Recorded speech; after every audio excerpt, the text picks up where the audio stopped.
আল্লাহ আমাদেরকে তিনটা মোটা মোটা তাবিজ দিয়েছে। এই তিনটা তাবিজ যার কাছে আছে পৃথিবীর কোনো কিছুর ক্ষতি করতে পারে না, কিন্তু আমরা সে তাবিজ ব্যবহার করি না। জানেন সে তাবিজ কোন তিনটা? সূরা ফালাক, ইখলাস এবং নাস। এই তিনটাকে তাবিজ মৌইজাত বলা হয়েছে। রাসূল সাল্লাল্লাহু আলাইহি ওয়াসাল্লাম বলছেন, যেই ব্যক্তি সকাল সন্ধ্যায় এই মৌইজাত পড়বে, এটা ইমাম তিরমিজি এবং আবু দাউদে হাদিস রয়েছে, সেই ব্যক্তির সবকিছুর জন্য যথেষ্ট হয়ে যাবে। তার মানে কোনো কিছু ওকে ক্ষতি করতে পারবে না। রাসূল সাল্লাল্লাহু আলাইহি ওয়াসাল্লামকে কত বড় জাদু করা হয়েছিল, এই শুধু সূরা ফালাক আর নাস পড়ে খুলে খুলে সব সাফ হয়ে গেছে।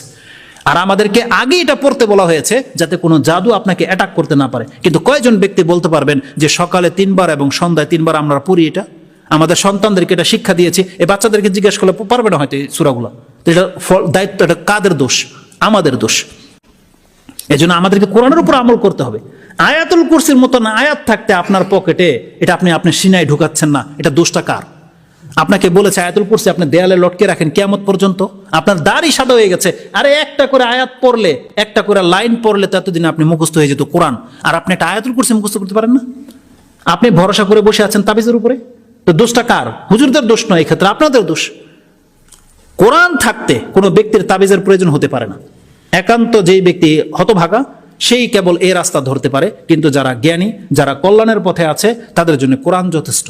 পুরো কোরআনের কথাও বলা হয়নি, শুধুমাত্র সূরা ইখলাস, ফালাক, নাস। কত সেনসিটিভ কথা, এটাও আমাদেরকে বুঝে আসে না।